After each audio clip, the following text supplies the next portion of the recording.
the sweatiest episode yet of the Unknown Origins podcast. I'm your host, DevBrev, wetter than usual, and over here we have my co-host, Ben. Ben, how sweaty are you? I am moist, and I don't enjoy it, but also I enjoy it. We have been very busy boys lately. Yes. Busier boys than we've ever been, with a lot of things that we have been doing. A lot of things and stuff. I feel like we haven't really seen each other, and if we have seen each other, it's been just, hours passing. at a time. Yeah. And we have a lot of things that we like to do together. Mainly this podcast is one of them. This is true. And another thing recently has been we've been going on runs together. We have. Because we're trying to be healthy boys. Yeah, and we have a 5K we're doing here soon. That'll yeah, we're going to do it. It's in about a month from now. It will already have been passed when you see this. This is true, yeah. Ask us how it went and we'll tell you. Yeah. So we decided that since we had the podcast to film for about a week now, and we hadn't filmed it, and it had been like a week or two since we've gone on a run, we have to do both of those things. Everything. But we're still busy boys, and so we ended up having to do two of them on the only day that we had free, which was in fact today. So we went on a run. I ran like 2 miles. Good job. At least 4 kilometers. I know Heck it's a little, that's not quite right. You ran probably maybe, I don't want to say half of what I did, but maybe like 3/4 of what I did. About 3/4. It wasn't too bad. If I hadn't lost my headphone, I wouldn't have stopped the whole time. I went the rest of it, and I felt so good about it. Then I'm like, man, kind of screwed myself. I can't hear. Yeah. But it's all good. I found it at the end of the day. It's good. We got it. It's boring out there when you don't have any headphones in. It really is. I need something. I need the music screaming at me to keep myself going. I gotta be. It helps you forget. Yeah, exactly. Because if you're just in your own head thinking about I can't breathe. Ah. Oh yeah. You can't do it. You can't do it's it. hard. Running and hiking and even walking. I get so bored. My brain just goes all over the place, and I focus so much more on what I'm doing if I don't have music. Not so much walking with me. Sometimes I can be by myself. But if I'm running, I need music. And I can't do podcasts either when I run. That's fair. Then it's too much. That's fair. The only time I've been able, when I was on overnights and I was stalking, I was able to do audiobooks, podcasts. But aside from that, if I'm listening to something like that, I have to be sitting down listening to it, or I won't retain any of it. Yeah, I need to be in the mood. At my day job, it was podcasts all the time. Especially at the end there, I really did not like my job, and I was I need to disassociate like you wouldn't believe it. It was just podcasts. That's fair. In my head. That's a good way to do it. We hope if that's what you're doing here, that you're enjoying this. Yes, this is great. Yes, please listen to the podcast. We are knocking stuff over because we are in fact professionals. Woo! Make sure you are watching. Today we are going to be doing episodes 29, 30, and 31 of Pokemon Indigo League. We are a show that goes through and watches all the Pokemon anime, starting from the beginning, going all the way to the new stuff. I normally mention that at the beginning, but I forgot. That's all good. And if this is your first episode, go back and watch all the old episodes. We encourage that, and we also encourage you to watch along with us. Yeah, we'll be a little less scatterbrained, I promise. I feel like we have it together. Yeah. It's just I wasn't so focused on okay, podcast intro, go. It was more, okay, funny intro, go. Yeah, no, that's fair, that's fair. I feel like I'm still just scatterbrained all over the place. Yeah. Anyways, let's get into it. Let's stop letting me catch you off. All right. So episode 29 of Pokemon Indigo League is titled Sparks Fly for Magnemite. Now this is the English name. The Japanese for this episode is Do Coil Dream of Electric Mice. Interesting. Apparently Magnemite's name in Japanese is Coil. Coil. For some reason. I kind of like that better, actually. Yeah. It was released on October 21st, 1997 in Japanese and October 16th, 1998 in English. And now we like to play a little fun little game here on the Unknown Origins podcast. And we do not have the Who Is That Pokemon segment on the versions of the episodes we are watching on YouTube.com. So I like to ask Ben here to see if he can guess what the Pokemon was in the Who Was That Pokemon segment. So Ben, who was that Pokemon? There are a couple that it could be for this one because of the timing of when it cuts. But I think my guess is still going to go with the titular character. It's going to be Magnemite. It's actually Coil. Oh, is it Coil? It's Magnemite, yeah. Okay, yeah, thanks.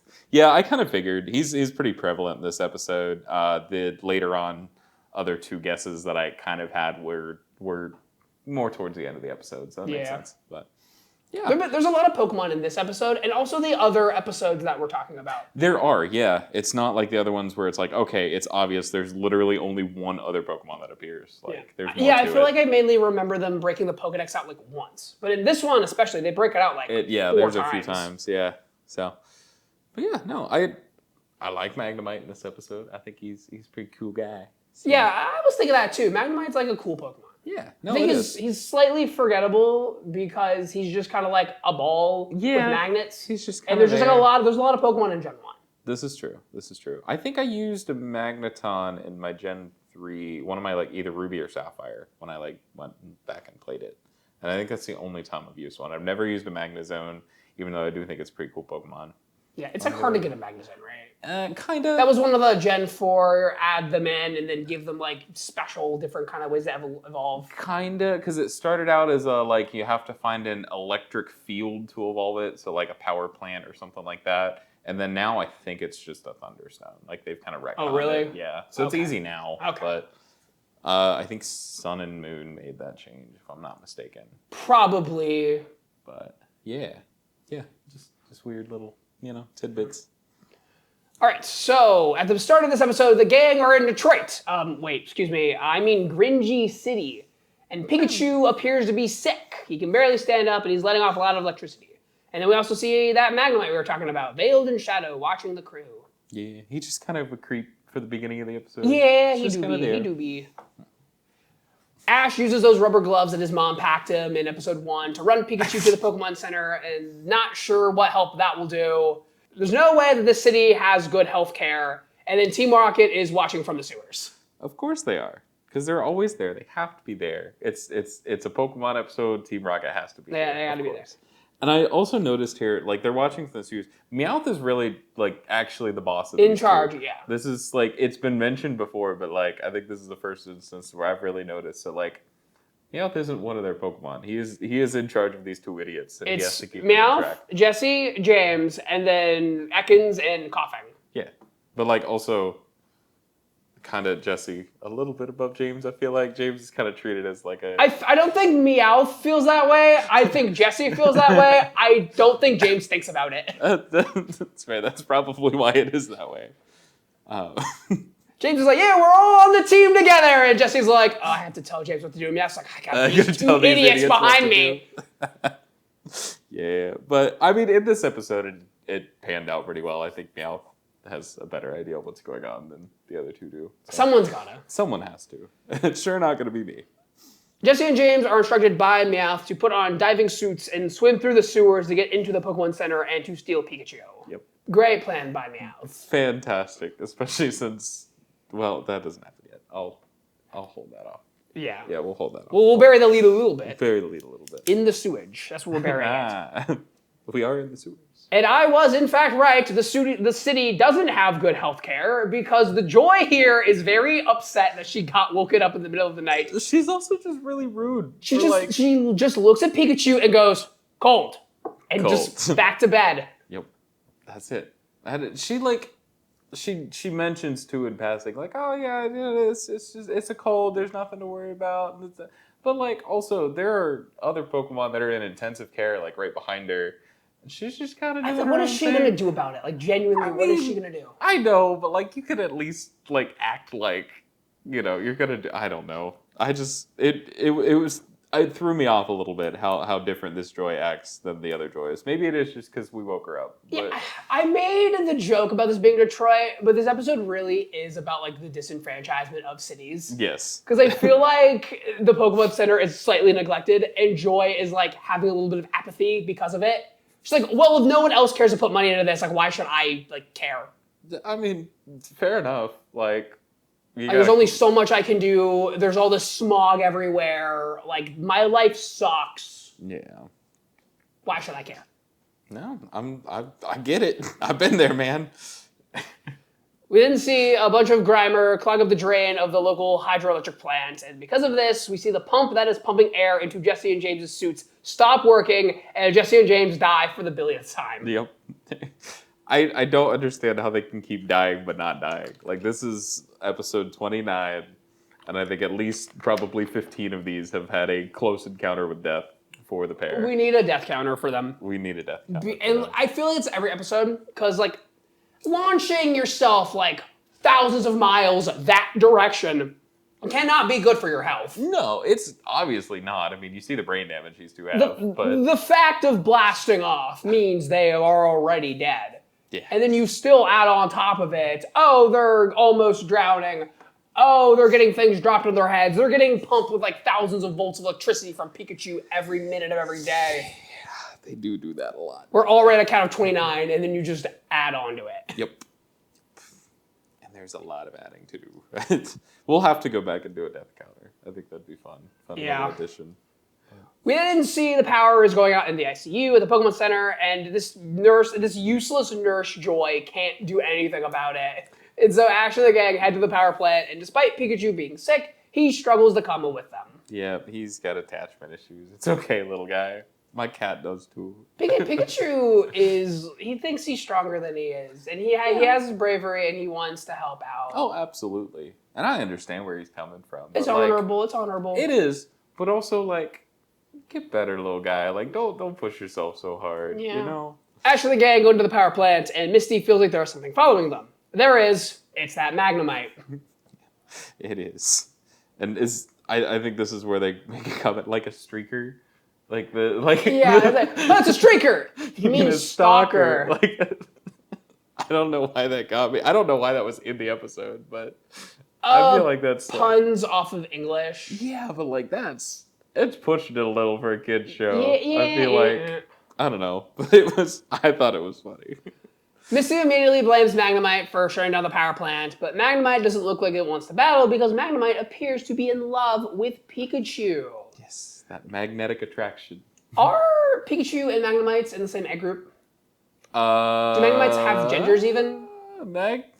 That's a great question, actually. I didn't look this up beforehand. Because I know that they can be in different egg groups. I thought you would just know. That's why I didn't do it. No, I'm just gonna vamp while you do that. You vamp. So Magnemite are steel balls with screws and magnets attached to them. I do not see how they could possibly breed. But maybe they can because, electric types and other electric types, they typically go along. But egg groups can be weird.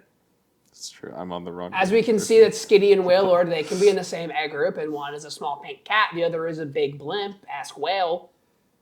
And then Nidoqueens, they don't have egg groups, but Nidokings, they have egg groups, so Nidoqueens and Nidokings, they can't, do things together. What's the implications with that, Where are the egg Next groups? time you get a Nidoran male, name it Johnny Depp, because it doesn't like women its own age, it likes women of a younger age. Like Nidorino females. Ben, are you done yet? Leo DiCaprio? Is that you? I meant Leonardo DiCaprio, not Johnny Depp. Johnny Depp, I am sorry. I did not mean to slander you. No, it's okay. Please, no, don't sue me. I know you will win because you beat Amber Heard. Ben, are you done yet? I am done. Magnemite is genderless, so it does not have a breeding group. That's what I thought. Yeah, you were right. Because it makes a lot of sense for them to not have genitalia, because where would they go? That's fair. I forget that there's a subspecies of Pokemon like that, like Beldum, I think. It's a lot of the machine-esque ones and the legendaries. Yeah. The legendaries for sure, I get that. You don't want to breed Dialga with a Ditto and just make a butt ton of them. Yeah, that does also run into problems though, because then there are Pokemon like Cosmog. It's a baby form of a legendary Pokemon, so it had to come from somewhere. But it's born of space dust. Have you ever heard of the legend of Aphrodite, Ben? I've heard of it. She came from Seafoam. It's a similar concept. Okay. Interesting. I think it's Aphrodite. I could not tell you. Might be Venus, but they're the same person. I feel like Venus would make a little more sense. If it's I don't know. I'm just saying things to say things. But yeah, you were right. They're not in the same age group. The gang smells something, and a bunch of Grimer fall out of the ducts. And there is also a Mach. Ash and the gang run from the Pokemon and run into the power plant crew. And this episode feels very Alien Ridley Scott to me. Yeah. Okay. I'm glad you said that because I was also getting those vibes of kind of Alien vibes. They're running through a hallway and they're chasing after our cat found her toy. Sometimes she just finds it. It'll be in a weird spot. For a couple days and then she'll go nuts. Hey, who put that there? Grab it and just start going nuts with that. Or a Taco Bell wrapper or... Brother, those nutrition bars, those Z bars that you had that we haven't had forever? God, I found a wrapper of those in the middle, right when they entered the door, a week ago. It was just there. Simba, why do you do these things? But yeah, they're just in a closed space and they're running from something and it's in the ducts. Yeah. And there's flashlights. This part is also when Brock, so grammatically correct, he goes, "It's those things," and points it, and there's no explanation. It's those things. They haven't got the Pokedex out yet. Well, yeah, But he says it like that's gonna Describe trigger anything. Yeah. Yeah. It's those things. Simba, Simba. honey. Okay. Simba. She's normally so quiet, guys. Stop it. Calm down. Are you done? I've never seen the Alien movies, but I have seen a lot of people never- play Alien Isolation. Okay, that's fair. I'm kind of well. I guess you're not like a big movie guy. I'm especially not a big horror guy. Oh, okay. Simba. Okay. All Okay, right, all right. We're shutting it down. We're shutting it down. No. The Grimer are Grimering everything up, which is causing the blackouts. The Grimer managed to get into the control room where everyone is holed up, and the workers plead Ash to battle the Grimer, and Ash says, "Oh no, Pikachu's too sick to battle. But oh well, it's our last chance. Pikachu, go! Ash, this is the first thing you've tried. What do you mean it's the last He resort?" can't be your last resort if he's your first thing you've tried. That's not. They how haven't that done works. anything. Yeah, but okay. Send the sick little rat in. He'll That fight you the are big slime acknowledging monster. isn't a good idea. Yep. Like you did, then this is a bad idea. Sick little rat versus the xenomorphs. Let's go. Send him in. Fortunately, though, Magnemite and its ilk, other Magnemite and Magneton, come in to help. Ash sends Pikachu after the Muck, and the friendly Magnemite helps Pikachu out. And Ash catches Muck successfully. Now I remember that Ash had a Muck. I did not until the end of this. Yeah, and I like the end of the episode. I'm like, oh yeah, he has a Muck. The bit going forward is that Muck is just like around Professor Oak. He's like, ah! That valid. Muck is very clingy towards Professor Oak. Why? Because it's funny, and he stinks. Okay, makes sense. And the smell is so strong that the smell is coming through the Pokeball. It was. It's been a while since we watched the forgot episodes. about that. It's been Yes, a it while. has. It's all right. We're getting through it. Yes. And it's not the first instance of like things happening outside the Pokeball because the Pokemon does stuff. Because like Pikachu jumps around in the Pokeball in the first episode. Oh, yeah. Primate gets all mad and it like, whatever. It like kind of does its little hop in the Pokeball. It's just interesting that like smells can permeate through the, Yeah. you know? That means that, I guess that they're not airtight. That's true. Which makes a lot of sense because there's a creature inside of it. Well, yeah. Yeah. But like at least It's in energy. my mind, yeah, it's like energy. transferred to like the digital world. No, But it, that's like- Digimon, Ben. That's a different thing. Okay. Normally, I'm the one that brings up Digimon, but he did it this time. That's fair. I did do that. But like it's still like that's what the whole Bill's PC is. It's like the digital world that they get like stored in, and the Pokeballs are like Digimon, the digital monsters, Digimon, the are transport legit. for that. Digimon, Digimon. change. Yeah, I guess they are like data in some way. Yeah. And they do like become the light when they get into the Pokeball. Yeah, And exactly. they come out as light. It's interesting that like Yagami. smells can still Come through. come through that, but The energy can smell. energy can smell. Team Rocket, or no, hold on. Before Team Rocket shows up, it turns out that Pikachu just had too much electricity causing it to become magnetic, which is why Magnemite was hanging around it. So it didn't have a cold, it just had constipation.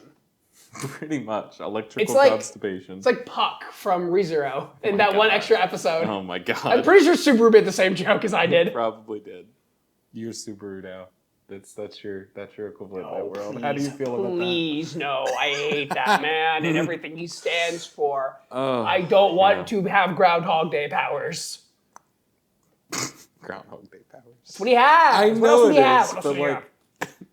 And now Magnemite wants nothing to do with Pikachu, and I think Brock makes a joke about fickle women or something like that. yeah, that doesn't surprise me at all. It's weird to me that he says that like it's attracted to like the scent of magnetism or something like that. Like Yeah. it was a very odd way of He like literally telling it. has magnets on the side of his head, and you were using the word attract, which is what magnets do. Yeah, but they're talking about how the scent Smells. of the magnets is like. I'm like Very smelly episode, a this very one. very smelly episode. Team Rocket show up at the 11th hour with a big magnet that we know won't work, and they end up pulling in all the Magnemites, and they sink to the bottom of the ocean in their Gyarados submarine. Yeah, I forgot Rocket was a part of this episode. I'm like, oh, they caught the Muck. It's over. Wait, there's more to it. No, And then we they had to in fact resolve the did plot. not die. Yeah, they didn't quite die.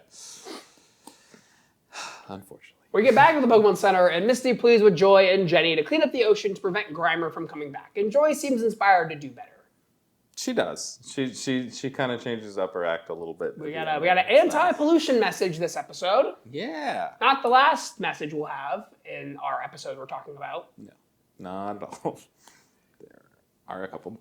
And like we said, Ash sends Muck to Professor Oak, so now it's Oak's problem. Yeah, didn't Ash just get rid of the primate, though? So, like, he has a spot in his party. He doesn't want Muck.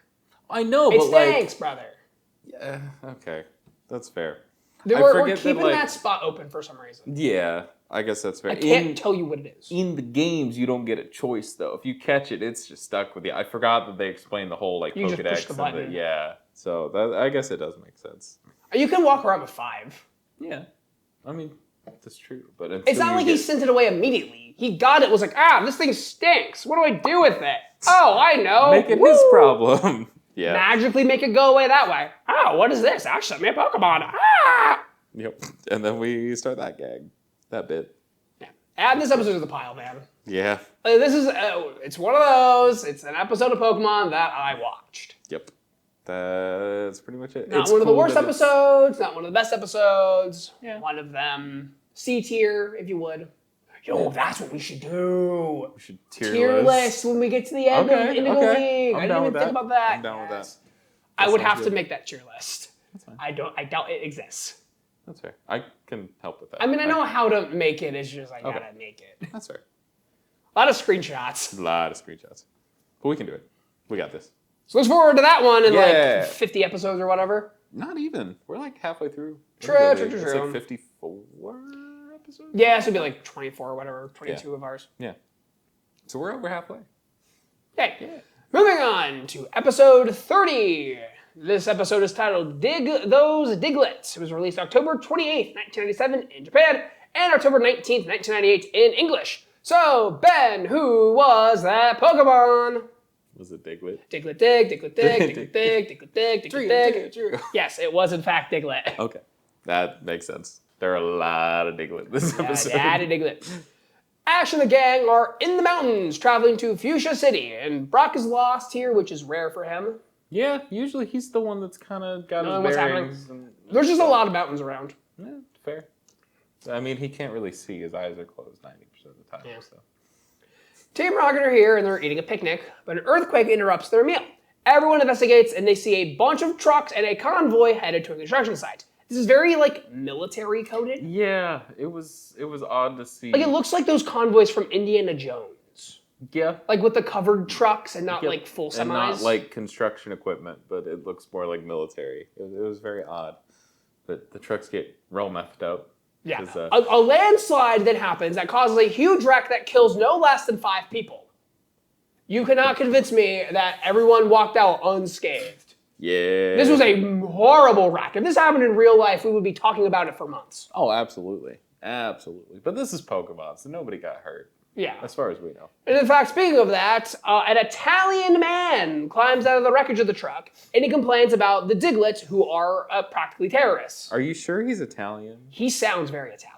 I mean, he sounds like a bad Italian accent. He doesn't quite sound like he's Italian. He sounds like he's trying to be Italian.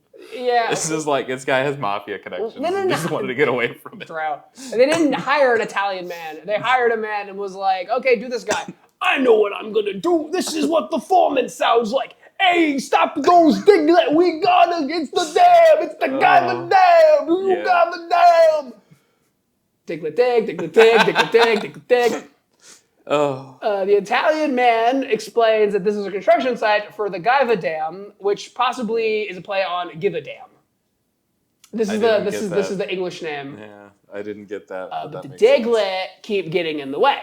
Yeah. And there's a big hit out on the Diglett because of the mob ties. Yeah, right? exactly. Yeah, the mob ties. And the gang agrees to help out, but Gary Motherflippin' Oak shows up in a convertible leading a squad of buses. Yes. Of course he does. He is everywhere and nowhere, but also everywhere at the same time. Yes. Always. Always 3 steps ahead and 2 steps behind magically somehow. Because he keeps catching up to them, even though he's ahead of them. Yeah, he's ahead, but he's here now. He probably like turned around. Yeah. Maybe when they had the hit out on the Diglett. He was like, well, I gotta go back. Fine, I guess. Come on, guys, let's go. And there's just trucks behind him. Oh, yeah. So according, he knows what's coming. We're going to give the Rams a bad. Ben, you just want to take this part? You just take this. All right. So up until this point, right, we've talked multiple times about the 3 trainers that Ash left Pallet Town with. 3 right? plus who? 3 plus Gary Mother Flippin' Oak, right? So that's 4 other trainers. And Ash. That makes 5. Now, randomly, out of nowhere, Gary is like, yeah, you were the 4th to leave home. Like, no. We know Ash was the last. He was the last. If you do basic math, he should be 5th. But we just lost somebody. So either they died and they don't want to acknowledge it, or like Gary is the 4th, but also not quite. It's really weird. The literal reason why I have been pushing, we have to bring up every time they bring up the other trainers. Other 3. Is because when I was watching Pokemon in like 2012, I was like confused that they disappear. That there aren't named characters that are, hi, I am the person who lives in Pallet Town and I have the Charmander from Oak. Hi, I am the other person from Pallet Town and I have the Bulbasaur. And then the other person who has the Squirtle. Yeah. They don't exist. They're not here. Oh, maybe it's just red, blue, and green and we never get to meet him. I don't know. It's just, no. Like, I know. Yeah, it just, as soon as we heard that in the episode, we just kind of paused and looked at each other and just had to acknowledge for a second that, yep, they just retconned that. That's different now, and we don't know why. And like we swear it's been 3 plus Gary this entire time. It's been 3 plus Gary the entire time. Every time they're mentioned, it has been 3 plus Gary. And now it is 3 including Gary. 3 including Gary somehow. So that's great. We love that. The show has continuity. And this is Misty and Brock's first meeting of Gary Mother Flippin' Oak. In the dub because he was in Beauty and the Beast. Yeah, I had to think about it for a second. I'm like, no, you're right. They haven't met him yet. In the dub. Yep. I didn't even know Gary was in Beauty and the Beast. I had kind of forgotten about it, but I knew, but I didn't know, but I knew. Like, that makes sense. Yeah, I didn't know Oak and Ash's mom were in there. Yeah, that was that. We just found that out. We just found. And I didn't know Gary was there, but he was. Okay. That episode sounds crazy. I can't wait to watch it in a bit. Yeah, I've never watched that one. Okay. I've seen Electro Soldier Porygon. The only thing I know about Beauty and the Beast is... Yes, that's the same. That's the only thing. I don't know anything about the actual plot of that episode. That's fair. I imagine it has something to do with like a beauty pageant. I would hope so.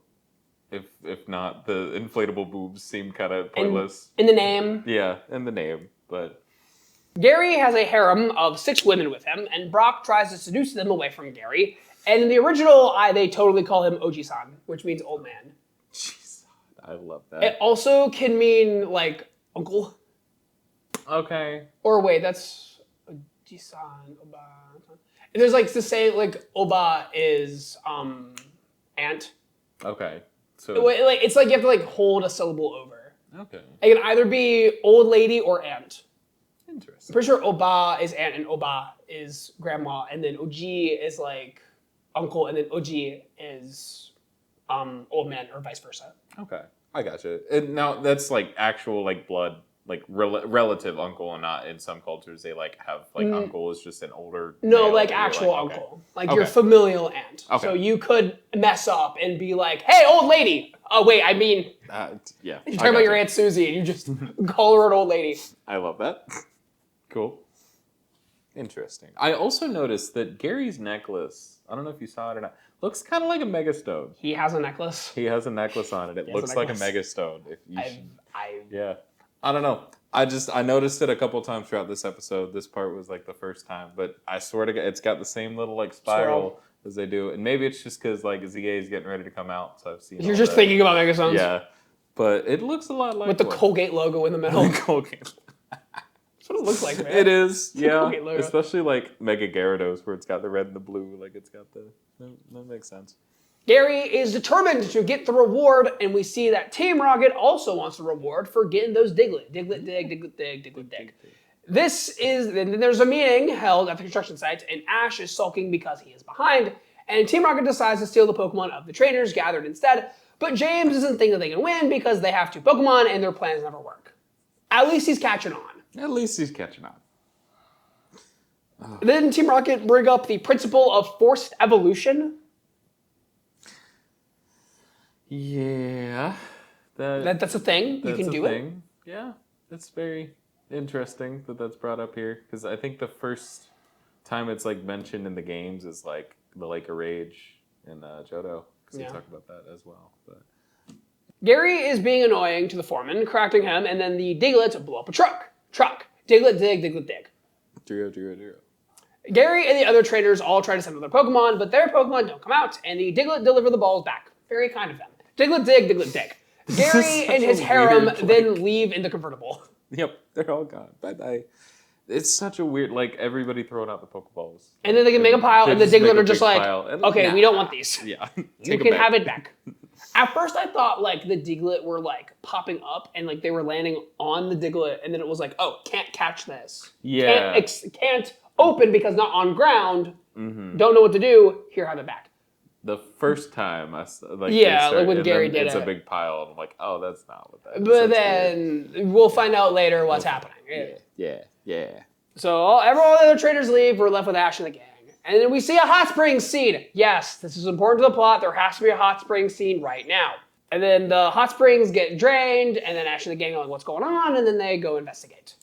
And then we see Team Rocket with Ekans and Coughing, and Jesse and James cry on them, and then they evolve. Yep. Doesn't seem very forced to me. It just seems like... I think it's just convenient timing. I don't think there was really a force there. It just happened to be like, okay, they're a high enough level. I think it was the emotion. Because I think they were like, no, like, I love Coughing. I don't want him to be a Weezing. And like, oh, I love Ekans. I don't want him to be an Arbok. Like, oh, guys. And then like, oh, they love us. Yay. Yeah. It could be. I like to think, I know it's not, because like we had a whole episode with Ekans and Coughing. They love their traders. It's cool. But I want to say it's out of spite. They're like, nah, I don't want them to evolve. Like, nope, that's I'm doing it now. I don't care. Yeah. Or it might be from like a Jesse and James perspective, because like they don't quite get that they have this emotional attachment to their Pokemon. Yeah. And now that they're actually showing it, it's like, okay, they can evolve now. Yeah, that could be. I like that idea better, actually. I like that. It's a good theory. Also, we know tears have power in this world.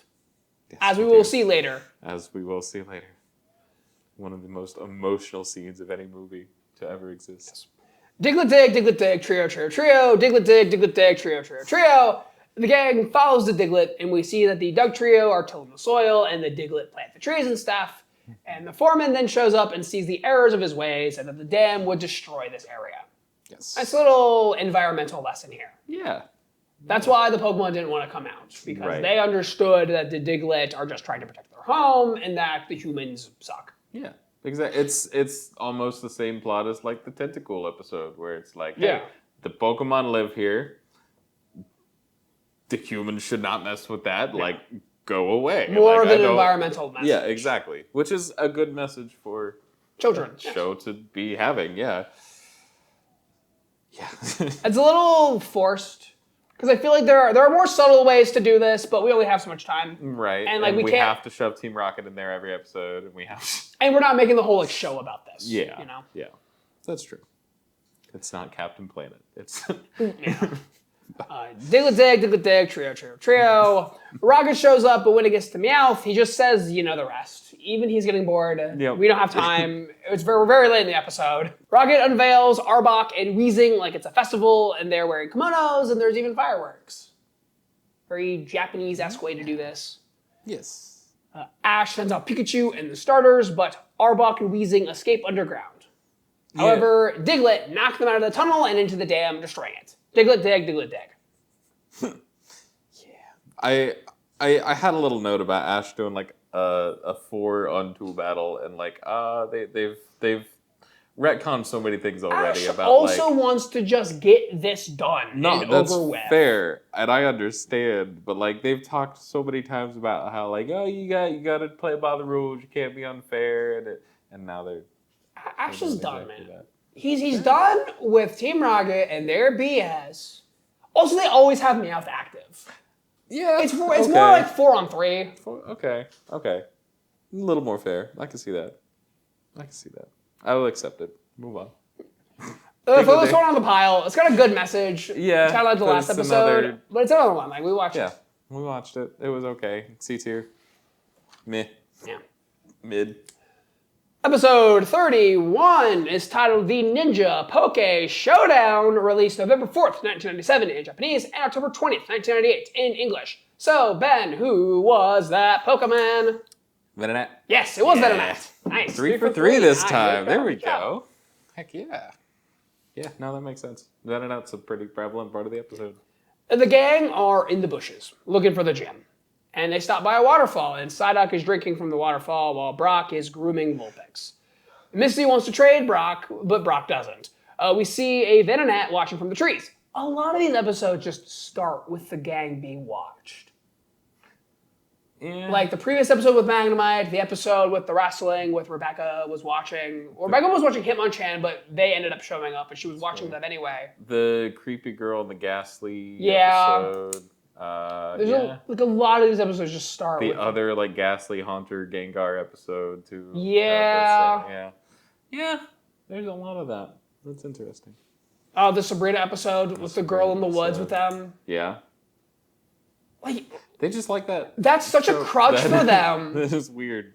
Like we're introducing the thing of the episode by being like, okay, the gang is doing something, and then they're being And watched. then there's somebody else. Whoa. All right, get this, guys. The new episode is going to start with the gang, and they're looking for the city, and then they're being watched. I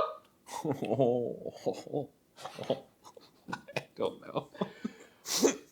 Fuchsia City, we get to talk about cities now. Fuchsia City is based off of Futsu or Tateyama City.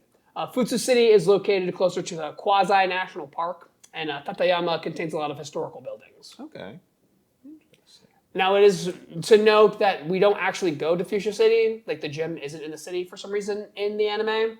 Well, this isn't the gym. It is, that in they fact, go the to. gym. Is this actually the gym? Yes. Because I thought he said it was like a training center, like a training building. Brother, I don't know. Okay. The Bulbapedia says it's the gym. Okay. But we're not actually in Fuchsia City right now. We will visit Fuchsia City in episode 400 of the dang thing. Oh, God. Yeah. But, yeah. So wherever we are, the gang are looking for it. Yes. And the gang crawls across a plank, and they see a big Japanese-style mansion. And they go into the mansion, and Misty falls through a wall, which is a secret door. Yeah, it's like a Scooby-Doo wall is what it reminded me of, Yes. where they always have the... Yeah. Yeah. They then see this Venonat, which sounds funny to me. Venonat. And he's filtered. He sounds very robotic. It's very odd, yeah. I don't know. I know you've never played it, but somebody out there has played Chibi Robo, and it kind of sounds like Telly from that game. Okay. It's got just a little high pitch, like. Yeah. Venonat leads the gang further into the mansion, and they keep setting off traps like a Voltorb and invisible walls. Fun to see the gang go through gym puzzles like in the games. Yeah, that was really cool. I liked that. That was a neat little. Because the invisible walls are in Koga's gym. Yeah. Yep. They are, and it's just one of the weirdest puzzles because there's not really a way to tell. It's just all right. I'm going through it. Yep. Made it somehow. Yeah. Lynn from Fire Emblem shows up, and she throws some ninja stars at Ash. And this is Aya. And Brock thinks she's attractive. I agree. It's the ponytail. Of course it is. Aya and Ash have a battle, and Aya sends out Venonat, and Ash sends out Bulbasaur. Bulbasaur blows Stun Spore away, but gets hit with a Stun Beam. Bulbasaur shakes it off, and uses Leech Seed, and Venonat is defeated. You had a reaction to Bulbasaur coming out. I had a reaction. You had a reaction. You were like, Oh, yeah, it didn't really make sense for Bulbasaur to come out. Because, it's a bug poison. Both of those are good against grass types.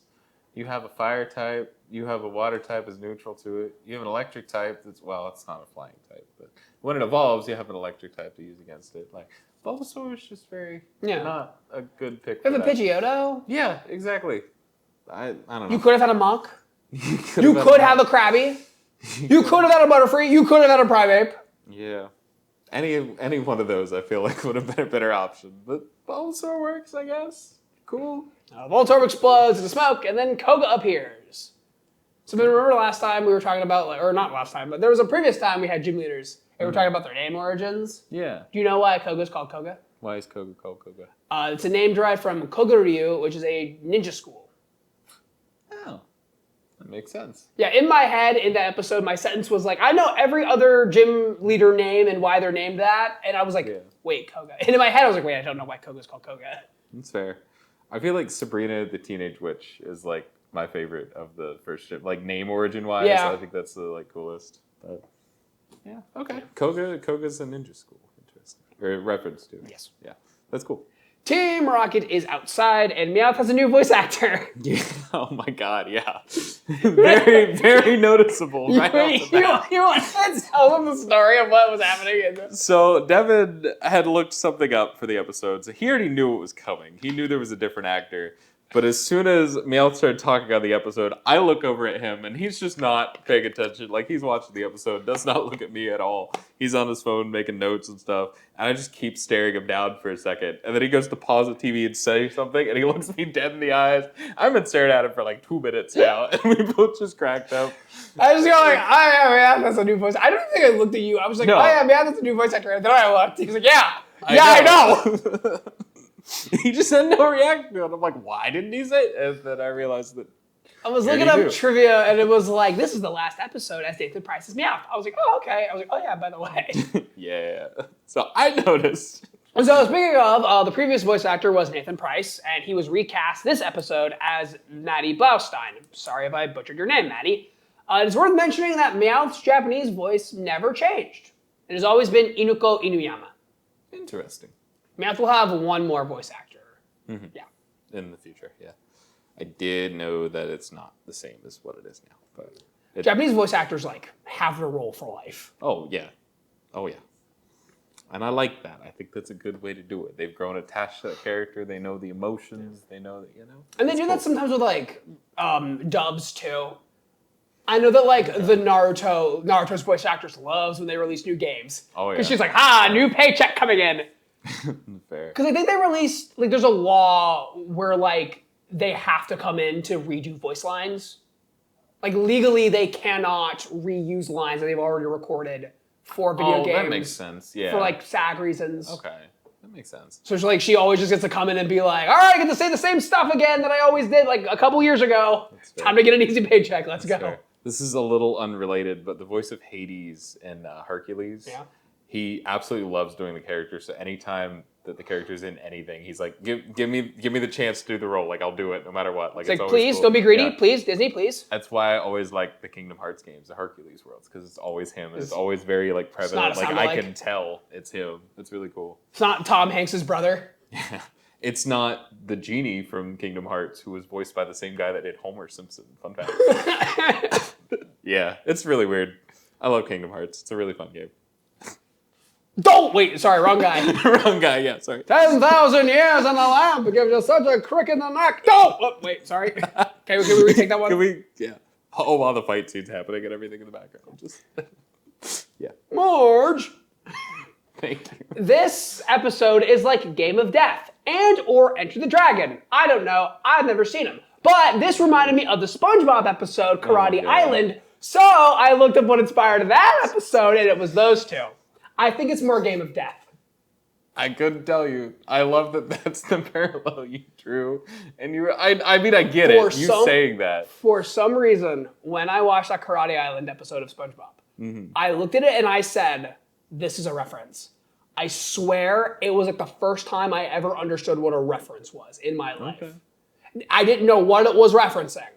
For some reason, when I was like 5, I was like, that's interesting. They're doing this because something else did it. That's fair. I definitely didn't catch that the first time. I was too young to like realize. I don't think I understood references when I was that young. But yeah, in the Karate Island episode of SpongeBob, they have to like fight through like floors of people. Yeah. And that's like Game of Death. And that's what this reminded me of. Interesting. They got to fight through like kind of floors of people. It's just the two. It's just Aya and Koga. But we went through Aya to get to Koga. Yeah, that makes sense. And there's floors to this mansion that they're in. Drops and yeah. There are floors. Yeah. There are floors. The battle against Koga is a 2-on-2 battle. It starts with Pidgeotto versus Venomoth, that immediately evolves into Venomoth. Yeah, on command. Cool. Like, yeah, that's cool. Ash switches to Charmander, but Team Rocket interrupt dressed as kabuki dancers. And they actually call them like kabuki. Yeah, Jesse says the word here. It's really cool. Ready for that. Yeah, I wasn't either. And James looks like Conchuro from One Piece. Just like exactly like him. Like Conchuro just looks like a kabuki dancer, so it's not that hard if you're dressed as a kabuki dancer to look like Conchuro. Yeah. But James just looks like him. I was like, that's the guy from One Piece. Okay. Weezing makes me feel sad. He just always looks and sounds in pain. Weezing, and his like small head is like. Yeah, the small head is what gets me. Yeah. I'm always like, even in the games and stuff, I'm like, that doesn't look you are right or pitiful, healthy man. or like, do I have to put you down? Like, are you okay? Imagine putting down your Weezing because it's facing the wrong way and you just see the sickly face. You're like, oh no, that doesn't look right. All right, buddy. God. Have they given Weezing like a? They have. I'm gonna shut up now. Galarian Weezing. Oh, yeah, another form. Yeah. With the big top hats. Yeah. Which I hated at first, but now I think it's really funny. I was gonna say they should make one that's like not in pain. But they just made him a gentleman. They just made him a gentleman who was still in pain. Yeah. Yeah. Jesse and James use Spider-Man web shooters to trap all the Pokemon. Yeah, why? Like, of anything you could have used, why? If a high schooler in Midtown Manhattan can do this, so can we.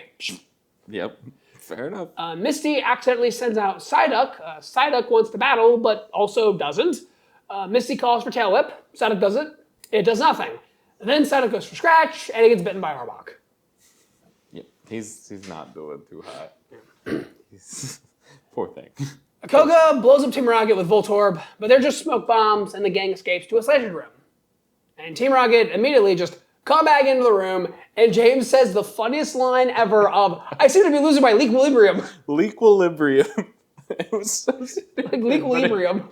It caught me so off guard. We had to pause the episode so I could stop laughing. Like, the delivery was so smooth on it. It was really good. And Leaquilibrium is just such a funny word. It just came out of nowhere. I know we crap on the dub sometimes, but like that was very Sometimes funny. they just get a line where it's like, yep, that's it. There's like one every few episodes that just really like clicks, and that was really good. Past that, Team Rocket caught all the Voltorb somehow. Pikachu is useless because the webs are shockproof, and Psyduck's just causing a mess. But then Psyduck hits a big disable, stopping Team Rocket, and uses Confusion to move Team Rocket around for some reason. That's not what Confusion should be using. It should be Telekinesis, which is a Pokemon move that exists. But Confusion, Psyduck throws Team Rocket, and they blast off, and then Psyduck disables the webbing. Yes, and just magically removes it. He used Disable. He used Disable. He disabled it. That makes sense. It's cool. Psyduck in this episode just confused me so much. And makes sense. He has confusion. He has confusion. Like I don't know. It makes sense that like, okay, his powers are derived from his headache, whatever. I guess that kind of makes sense. Yeah. It's his thing. He got really stressed out and was like, okay, I'm strong now. Gave himself a headache, and now he can magically do everything. That's the power scaling, right? Yeah. It's kind of like, you're gonna laugh at me. It's like Alien X from Ben 10, where it's like the strongest thing he has, but he has to argue with these two personalities before he can actually do anything. You're so right. And I love that that's the reference you pulled, because like, I don't know anybody else that would have made that connection. Like, I can't think of anything else. No. Where it's like, it's useless right now, but give it a second, and it'll be really overpowered. Yeah. It's useless 99% of the time. Like, we can't ever have them agree on anything, or else it'd be overpowered, and we can't use that all the time. But the second it's like, I need a Tylenol, get ready. I wish that's how my life worked. Me I have migraines all the time. If I could just psychically move stuff when I had migraines, that'd be perfect. Koga and Aya want to trade for Psyduck, but Misty wants to keep him. Growth, because earlier in the episode, she was like, Brock, take him, please. And Brock was like, no. Yeah. Ash and Koga go outside, and they finish their battle. It's Charmander versus Golbat. Charmander wins with Flamethrower and Fire Spin, which I didn't know he could do. I didn't either, but now he can. He must have leveled up. Yeah, Ash does use Charmander the most. Oh, yeah. Like, other aside than from Pikachu, yeah. It's Pikachu, then Charmander. Absolutely. And then probably Bulbasaur, and then Squirtle is the least of his like starter Pokemon. Yeah. And Pidgeotto's down below all of that. Yeah, Pidgeotto has more like utility. Yeah, They really don't that's want to true. animate Yeah, him. in battles they don't ever. Yeah, because he's flying and they don't want to animate him. Yeah. That's exactly it. I mean, I get it if you have the option not to, you know. But No, Natsu doesn't exist yet. I love when you do that and I don't catch myself doing it. Thank you. You do Thank it to you for me, that. too. I do. Ash gets his tried. next badge, which he earned legitimately. He did. Yay! No arguments No here. arguments. Everyone's fine. Good job. And then we can do a badge breakdown, because you said you were going to do this when we talked about badges, and I know you didn't remember you said that. I didn't. So, in the Japanese version, they are named after the color that they are. Gray, Okay. blue, yellow, rainbow, pink, gold, crimson, green. Okay. And then under English names, Soul and Marsh, Bullet Peach just has question marks. Cool. Because the English names have no meaning. Cool. Boulder badge, looks like a boulder. There's gotta be more than just. Dude, There's no one has anything. And like, there's the whole thing with like the Marsh badge or the Soul badge where it's like, shouldn't the names be reversed? Because Sabrina has the Marsh badge, Soul would make more sense. and then for Koga has the psychic Soul badge, stuff. but Sabrina's the psychic one, and Koga's the poison one. Marsh is poison, and then Soul's mind. Like, I'm gonna look into that more, and I know I said that last time. I'm gonna please do, I got because you. Bulbapedia I has got you. nothing, Okay. nothing, and it can't be We'll like check back. and it can't be a Japanese thing because it's just colors, Yeah. because it's all colors. Right. Fuchsia, Well, I mean, the cities are also just the color. Like, Yeah. it makes sense that it's all in colors. Japanese makes more sense. Even the characters, Yeah. red, blue, green. It's all just colors. It's all colors, man. It's when everybody thought they were going to stop making Pokemon games because they ran out of colors to use. And then they started switching to letters. And now they're in... It took them a while to run out of colors, man. Oh, yeah. It took them a while. 5 generations. Yeah. And then they went X and Y. And they're like, sun and moon, throw those in there. Yeah. And then they just You wanted to... take the moon and you And you take take the the sun. sun. You make Pokemon games that people kind of forgot about. You make bat sequels, and when you're done, rada, rada, rada, rada, rada. Don't tie on me. Thank you for that. Okay, in fairness, I liked the Ultra games. If Sun and Moon didn't exist, they would have been good games. True! If they just did not exist. You mean if they didn't just make another version of games that already existed and instead just made games, it would have been better? Exactly. Wow. I know. If different Hot thing take. happened, different thing Whoa. would have happened. Whoa. I know. Hot take. But, like, I really liked Ultra Moon. Ultra Moon was the one that got me back into Pokemon. Like, legitimately. Because I skipped most of... I played Gen 5, but not really. Like, I had White, I think, but I only got to, like, the second gym. And I didn't play any of the rest of 5 or 6. And then in college, I got a copy of Ultra Moon from somebody. I'm like, yeah, I'll play this. And it was, like, way after it had come out. Yeah. But it got me back into it, and then I started back in Like a year. heavy. A year after it came out. Yeah, it was like a year and a half. That's true. That's fair. I don't know. Let's Go had already come out, so like the next thing was out, but I went to Ultra. Yeah. Yeah, that's fair. It wasn't that big of a gap, I guess. All right, are we done with this episode? I think we're done with this We're just episode. rambling. Yeah, we're just rambling.